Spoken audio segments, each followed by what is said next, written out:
The boardroom at Sterling Construction in Denver smelled like expensive cologne and old prejudice. I sat across from my father, 25 years old with a fresh MBA from Columbia, ready to finally join the company my grandfather had founded 50 years ago. "Gabriella, let's discuss your future at Sterling," my father said, his voice carrying that familiar dismissive tone. My mother sat beside him, perfectly silent as always. I'd spent 7 years preparing for this moment. Engineering degree from MIT, 3 years working at a major construction firm in New York, then an MBA focused specifically on construction management and sustainable building. Every choice had been strategic, building toward taking over Sterling Construction. "I've been thinking about the VP of Operations position," I said confidently. "With my engineering background and MBA, I could modernize our project management systems, and that's not going to work," my father interrupted. The words hung in the air. "What do you mean?" "Sterling Construction is a rough business, Gabriella. Construction sites, demanding clients, aggressive contractors. It's not appropriate for someone like you." "Someone like me?" I asked, though I already knew what was coming. "You're too feminine for this industry," he said bluntly. "The way you dress, the way you carry yourself. Construction is a man's world. Our clients expect to deal with men who understand their language." I stared at him, unable to believe what I was hearing. "I have an engineering degree from MIT and an MBA from Columbia. I've worked on billion-dollar projects in New York. And I'm sure you did fine as someone's assistant," my father said dismissively. "But leading projects, managing crews, negotiating with clients, that requires a certain toughness you simply don't have." I wasn't an assistant. I was a project engineer managing teams of 30 people. "Under supervision," he countered. "Here, you'd be representing Sterling directly. I can't have you wearing designer suits and heels to construction sites, Gabriella. It sends the wrong message." My mother finally spoke. "Your father has been in this business for 30 years. He knows what works." "What works is competence," I shot back. "Which I've demonstrated repeatedly." "Competence isn't enough," my father said. "Image matters. Perception matters. Our competitors are tough, masculine companies. We can't afford to look soft. So this is about how I look, how I dress." My voice rose despite my effort to stay professional. "This is about what's best for Sterling Construction," he said firmly. "I've decided to hire Marcus Webb as VP of Operations. He has 15 years of field experience." Marcus Webb was my father's golf buddy, a decent project manager but nowhere near qualified for VP level. He had no formal education beyond a 2-year technical degree and had never managed projects larger than $20 million. "You're giving my job to Marcus?" "It was never your job," my father corrected coldly. "But I can offer you a position in our marketing department. Handle social media, update the website. That kind of thing suits your skills better." Marketing? After 7 years of engineering and construction management experience. After an MIT degree and Columbia MBA. Because I wore heels and lipstick. "I can't believe this," I said quietly. "Believe it," my father replied. "Sterling Construction has an image to maintain. I won't compromise that for anyone, not even my daughter. Especially not your daughter, apparently." I stood up, gathering my portfolio. "If you don't want me here, I won't force it." "Don't be dramatic," my mother said. "Your father is trying to find a role that fits your strengths." My strengths are construction management, which he's giving to an unqualified golf buddy because I don't fit his masculine image. I walked toward the door, expecting them to call me back. They didn't. Outside, in the parking lot, I sat in my car for 20 minutes trying to process what had happened. 7 years of preparation, dismissed in 10 minutes because I wasn't masculine enough. My phone rang. My best friend from business school, Amanda Chun, calling from New York. "How'd the meeting go?" "He rejected me," I said flatly, "for being too feminine." Amanda was silent for a moment. "Are you serious?" "Completely serious. He said construction is a man's world, and my image is wrong for the company." "That's literally illegal discrimination," Amanda said immediately. "Sue him. He's my father." And he phrased it carefully enough to avoid obvious liability. "So, What are you going to do? Amanda asked. I have no idea. I moved back to Denver specifically for this job. I turned down offers in New York because I wanted to work for the family business. Then make him regret it, Amanda said firmly. Show him that being feminine doesn't mean being weak. Build something that makes Sterling Construction look like the dinosaur it is. She was right. Over the next week, I reached out to every contact in the construction industry. Most conversations went nowhere. Then I called Patricia Morrison, a former colleague from New York who'd started her own construction consulting firm. Gabriella, I heard you moved back to Denver. How's the family business? Not working out, I said carefully. I'm actually looking for opportunities. Funny you should mention that, Patricia said. I'm opening a Denver office and need someone to run it. Interested? Patricia's firm, Morrison and Associates, specialized in sustainable construction consulting. We help developers and builders implement green technologies and sustainable practices. What would the position be? I asked. Managing Director of the Denver office. You'd handle client relationships, project consulting, and team management. $60,000 to start, but significant bonuses based on contracts you bring in. It wasn't what I'd imagined, but it was a foot in the door. I'm interested. The interview was more of a conversation. Patricia knew my work from New York, trusted my expertise, and didn't care whether I wore heels or not.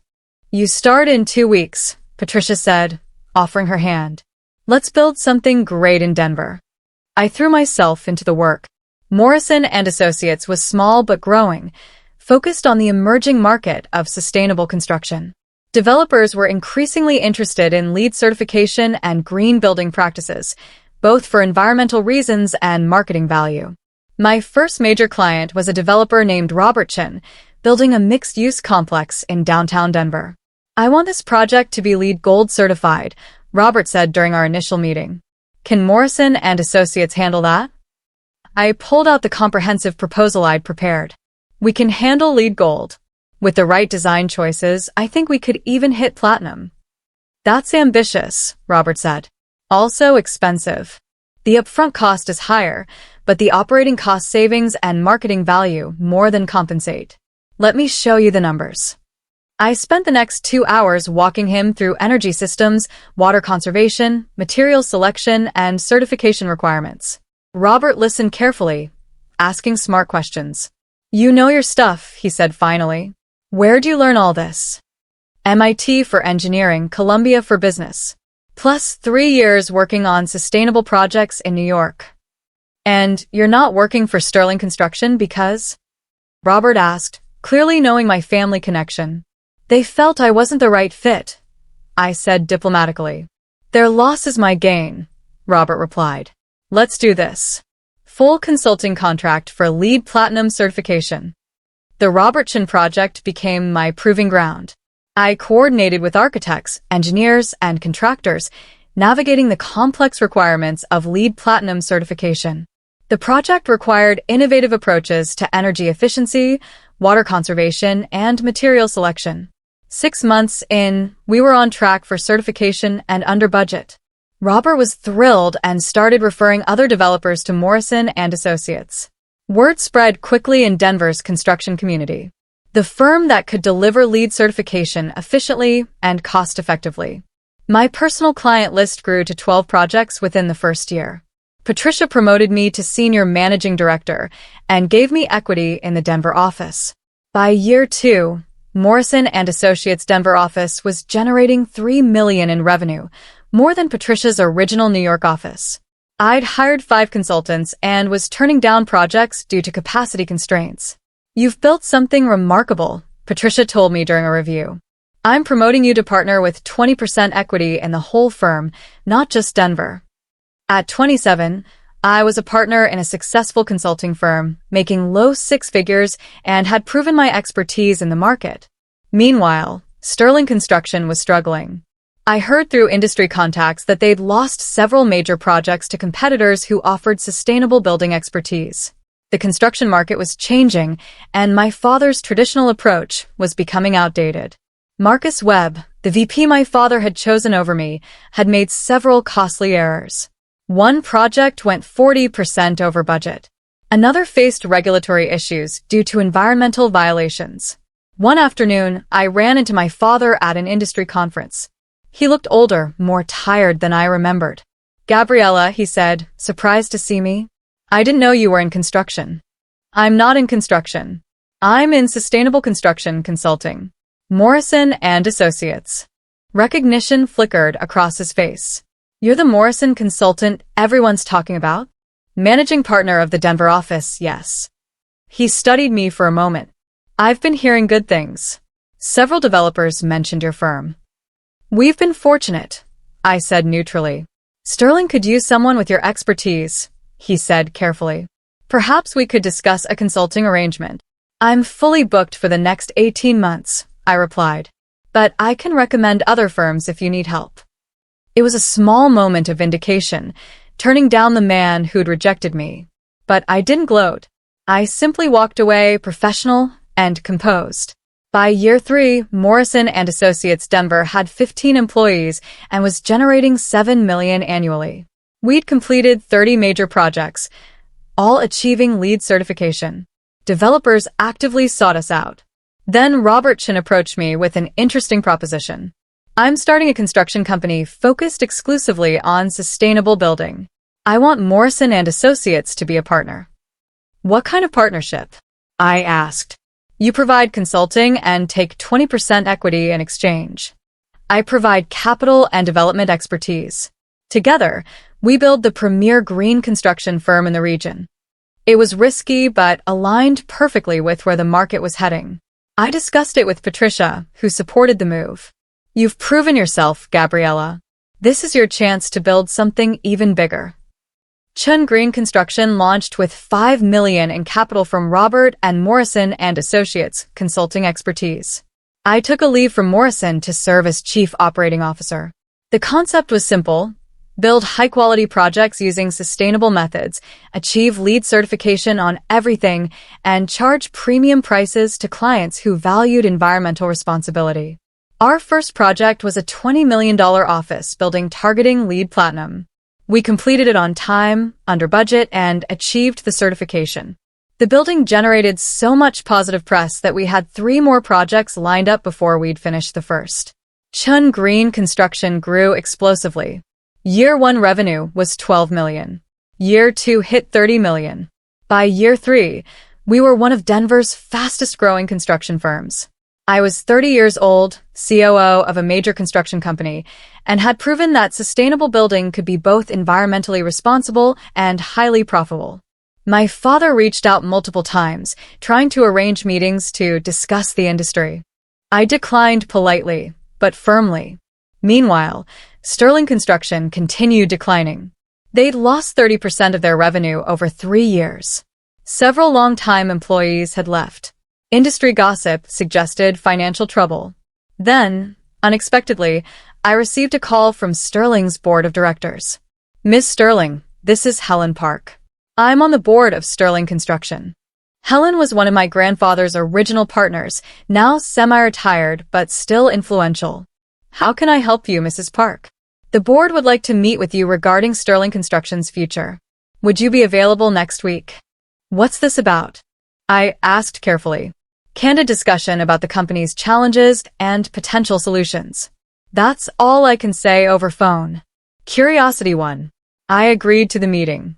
The following Tuesday, I walked into Sterling Construction's conference room for the first time in 5 years. 4 board members were present, including Helen. My father was notably absent. "Thank you for coming," Helen said. "We'll be direct. Sterling Construction is in serious trouble. Revenue is down 45%. We've lost major clients. The company your grandfather built is failing." "I'm sorry to hear that," I said neutrally. "We believe you can fix it," Helen continued. "You've proven your expertise at Morrison and Associates and Chun Green Construction. The board wants to offer you the CEO position." I stared at her in shock. "The CEO position? What about my father?" "Your father would remain as chairman but would no longer handle day-to-day operations. He'd retain a board seat and advisory role." Helen's expression was carefully neutral. "The board has lost confidence in his leadership." Does he know about this meeting? He knows we're exploring succession options. He doesn't know we're meeting with you specifically. I processed this information slowly. The board wanted me to take over Sterling Construction, effectively making my father report to me. Why me? I asked. Why not bring in outside management? Because you're a Sterling, Helen said. This company is your legacy as much as anyone's. And you've demonstrated exactly the expertise we need. Sustainable construction is the future, and you're a leader in that space. What would the terms be?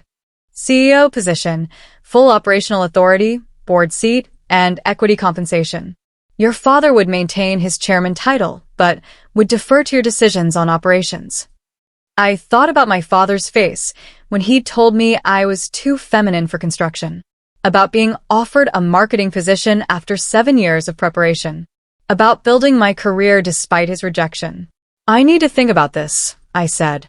Take your time, Helen replied. But we need an answer within 2 weeks. Sterling doesn't have much time left. I spent those 2 weeks in turmoil. Part of me wanted to refuse, to let Sterling Construction fail as poetic justice. Another part remembered my grandfather, who'd built the company with integrity and vision. Taking the job meant saving my family's legacy. It also meant proving my father wrong in the most public way possible.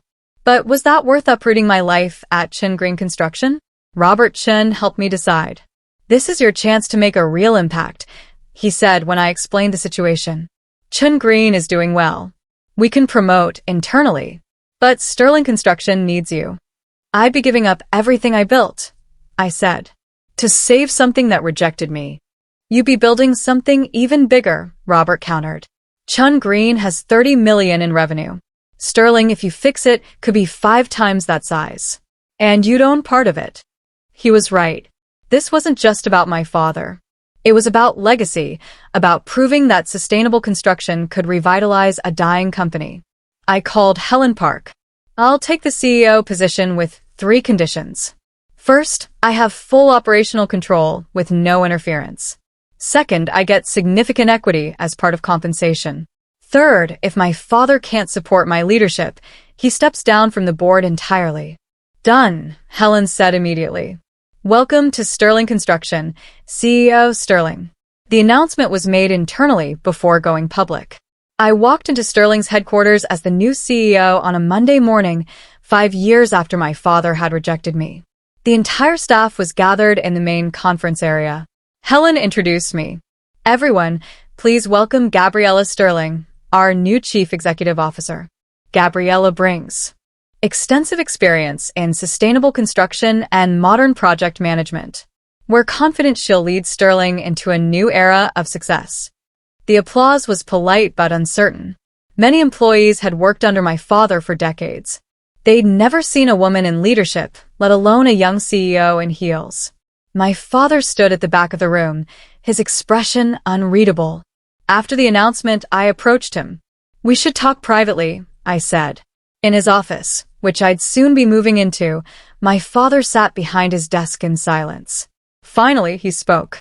The board didn't give me much choice. They gave you the same choice you gave me 5 years ago, I replied. Accept the decision or leave. This is humiliating, he said quietly. You as CEO. Me? Pushed aside. Is it more humiliating than telling your daughter she's too feminine to work in construction? I kept my voice level. Then offering me a marketing job after an MIT degree? He flinched. I underestimated you. Yes, you did. And that mistake is why Sterling is failing while Chin Green is thriving. I sat down across from him. But I'm not here for revenge. I'm here to save grandfather's company. How? He asked. By modernizing everything you've refused to change. Sustainable practices, updated technology, modern project management. The same things I've been doing successfully for 5 years. My father was quiet for a long moment. Can you fix this? I don't know, I said honestly. But I'm going to try. And you have 2 choices, support me or step down from the board entirely.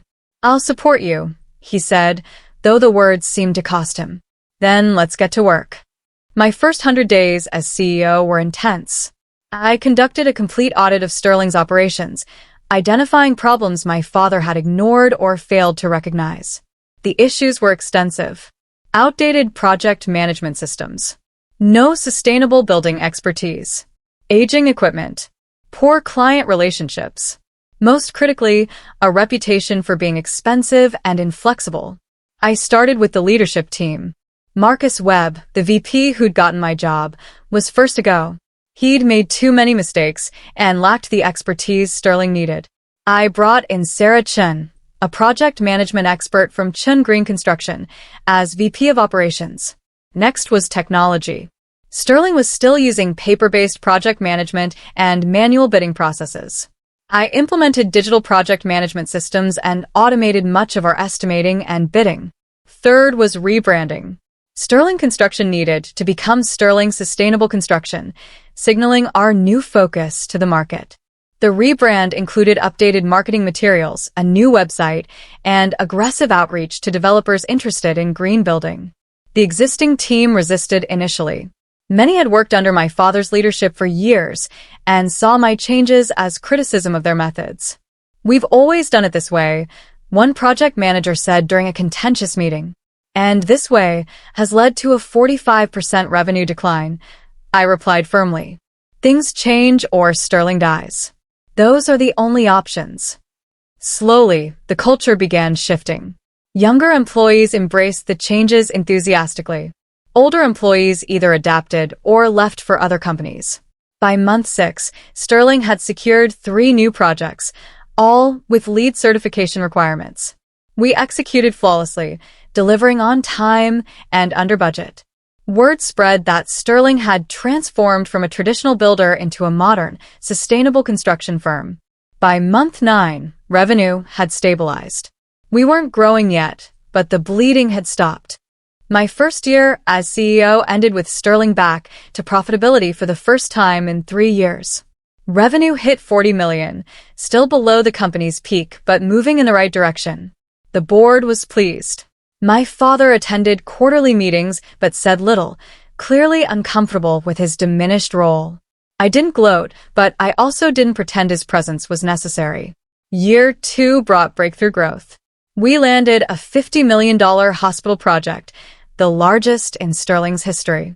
The client specifically chose us because of our sustainable building expertise. "Your reputation preceded you," the hospital CFO said during contract signing. We investigated every major builder in Colorado. Sterling Sustainable Construction had the best track record for green building.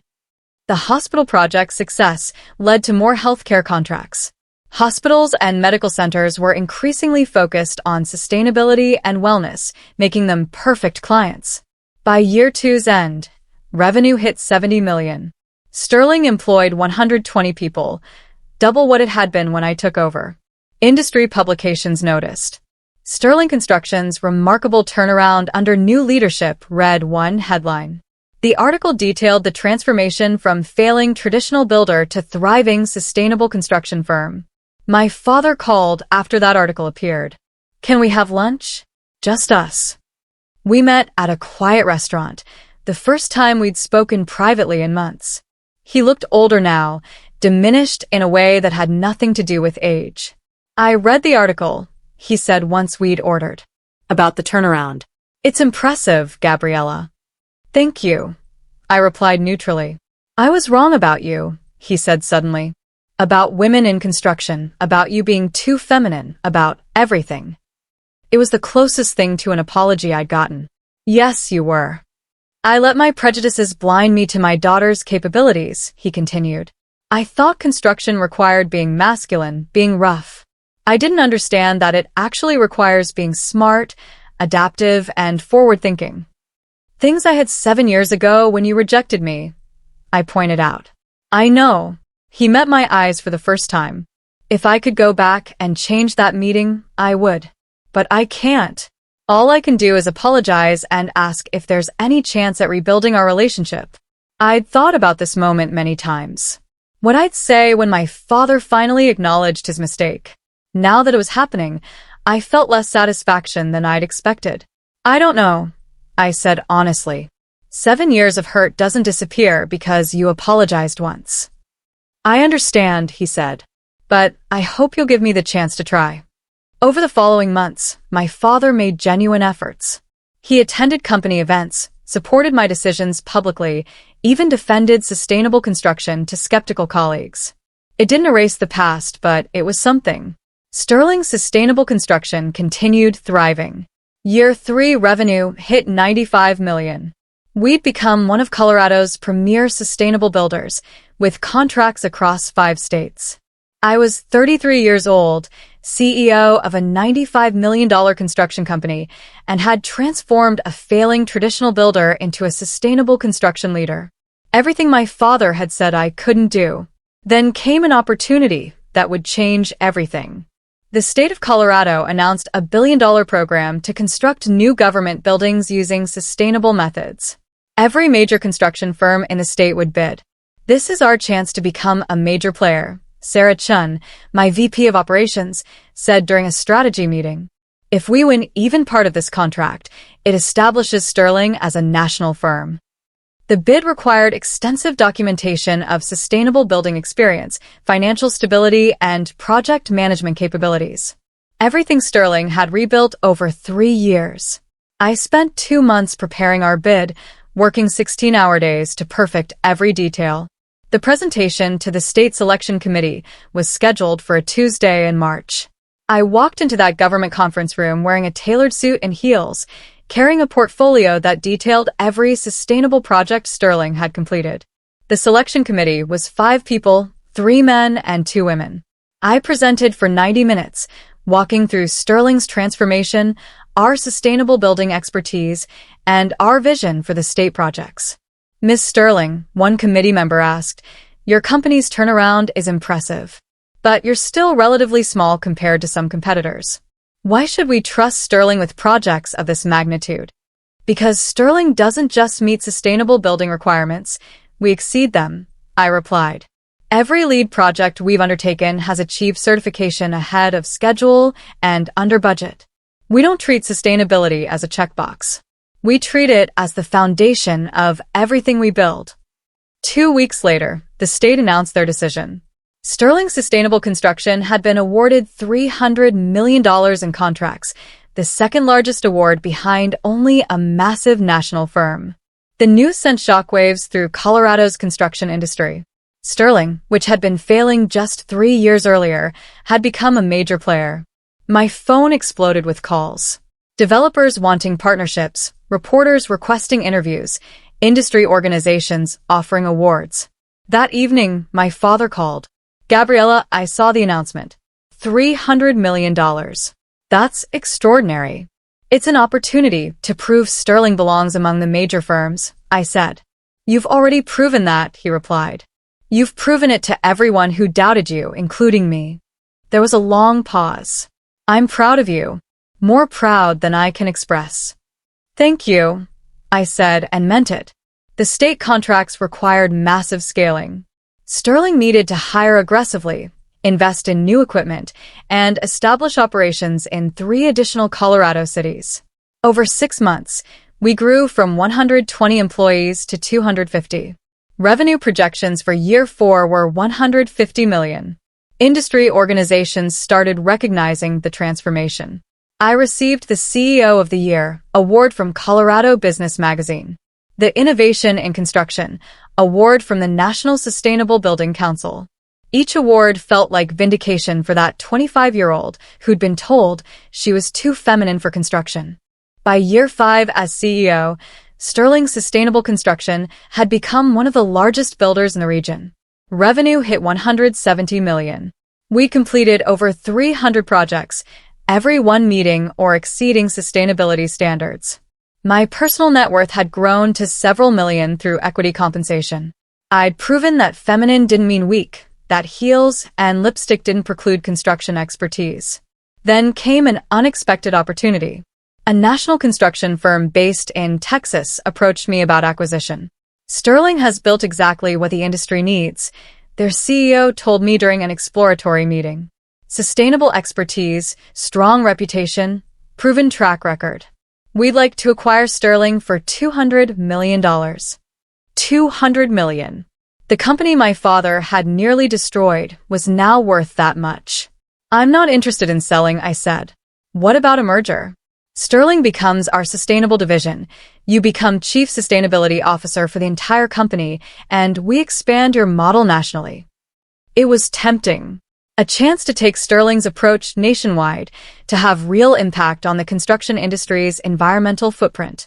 I need time to consider this, I said. I discussed it with the board, including my father. Helen Park spoke first. This is an excellent opportunity. Sterling has reached a size where national expansion is difficult without major capital investment. This merger provides that capital while preserving what we've built. My father was quiet throughout most of the discussion. Finally, he spoke. What do you want, Gabriella? Not what's best for Sterling. What do you want? It was a good question. What did I want? To keep building Sterling independently?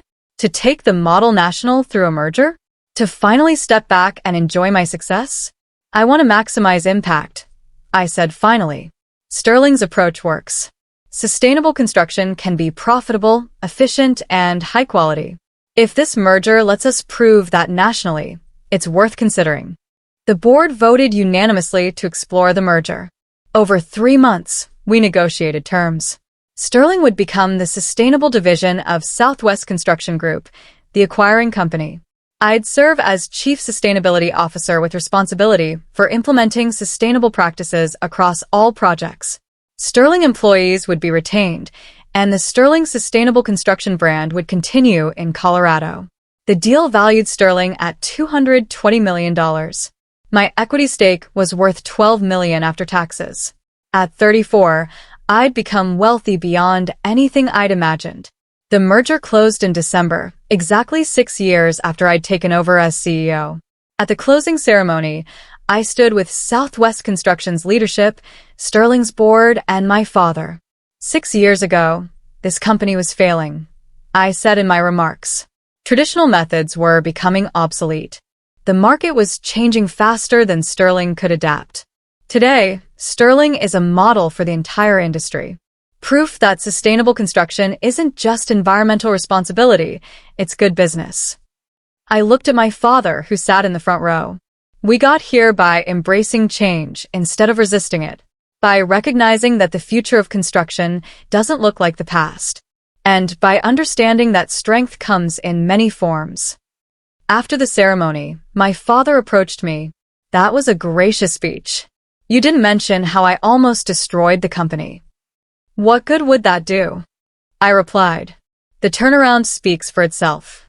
Gabriella, I need to tell you something. He seemed to struggle with the words. When you took over as CEO, I was humiliated, angry. I felt like the board had betrayed me.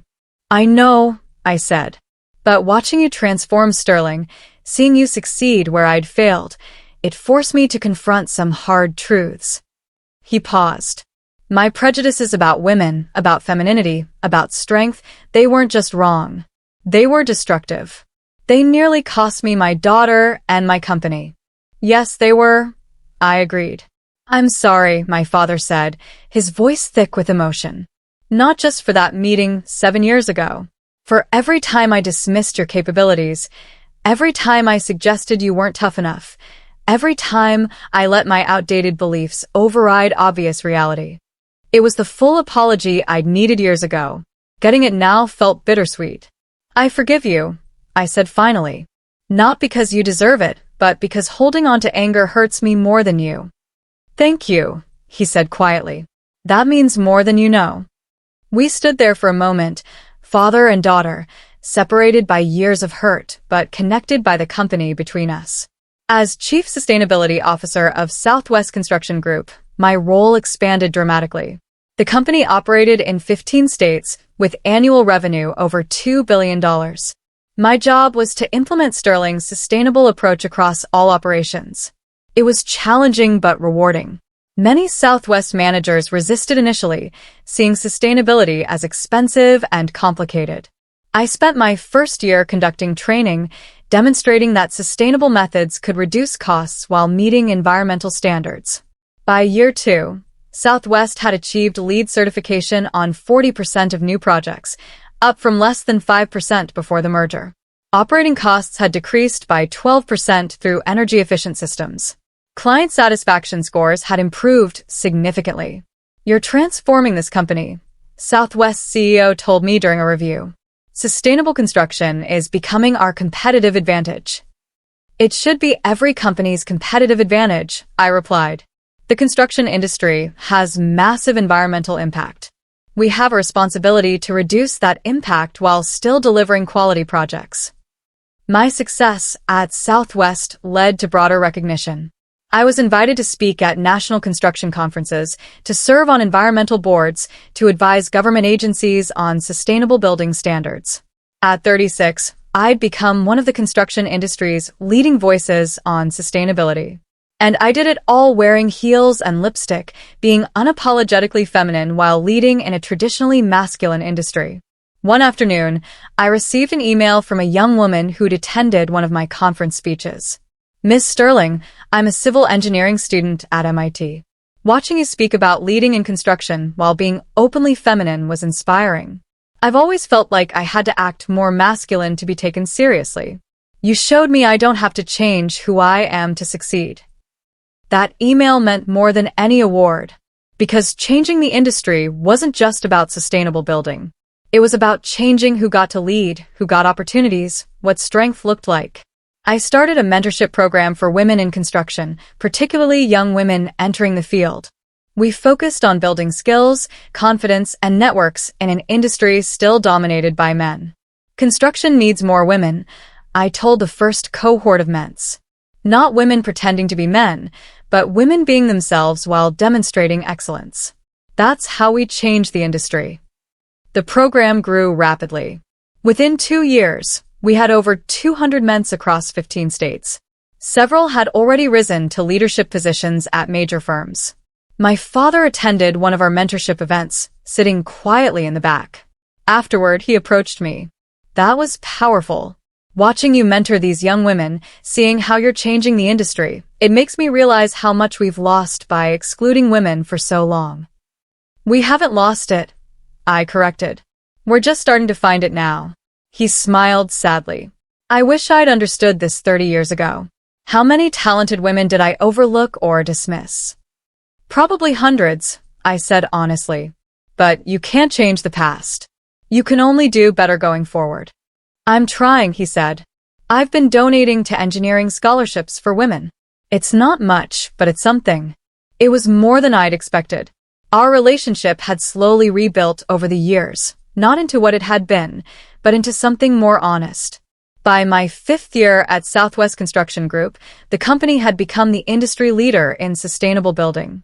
70% of new projects achieved LEED certification. We'd reduced construction waste by 40% and energy consumption by 30%. Revenue had grown from $2 billion to $3.2 billion, proving that sustainability and profitability weren't contradictory. I was 39 years old and had accomplished more than I dreamed possible when I'd walked out of that conference room at 25. Then came the call that would complete the circle. Sterling Sustainable Construction's Denver operations were being spun off as an independent company again.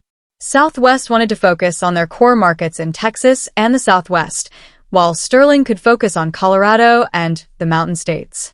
"We'd like you to return as CEO," Southwest's board offered.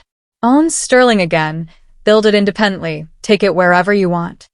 Coming full circle, from being rejected by Sterling, to saving it as CEO, to merging it with Southwest, to now leading it independently again.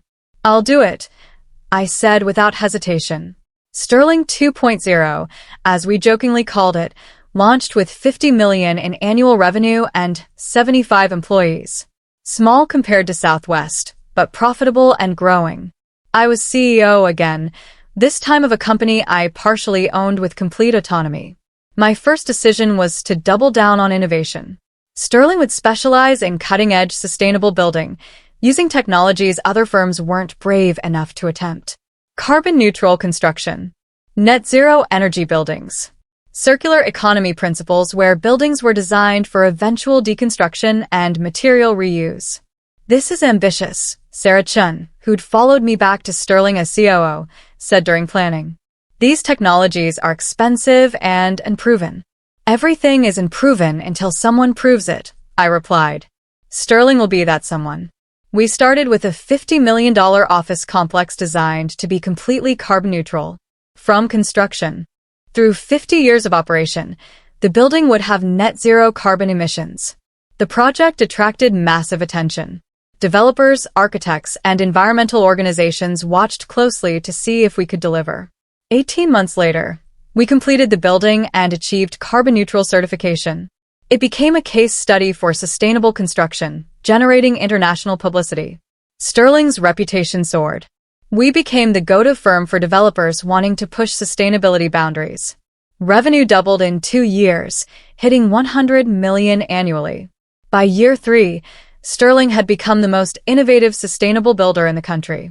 We'd completed 12 carbon-neutral projects and pioneered new techniques adopted industry-wide. I was 42 years old, CEO of a $100 million company I'd saved twice, and a recognized leader in sustainable construction. Everything my father had said I couldn't do because I was too feminine.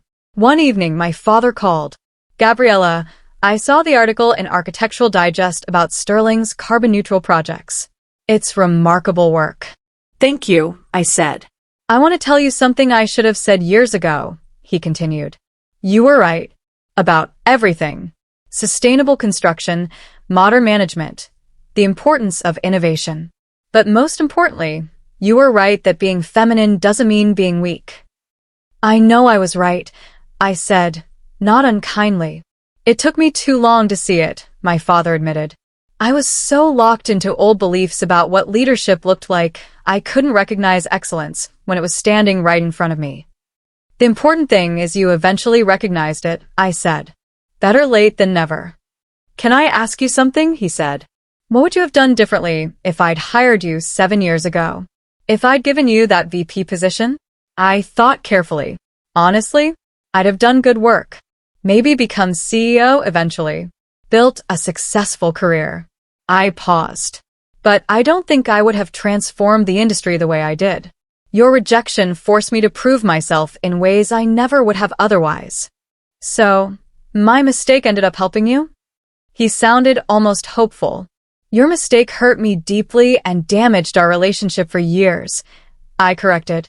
But it also pushed me to build something bigger than what you would have given me. Not because of your rejection, but despite it. I understand, he said quietly. I wish it had happened differently.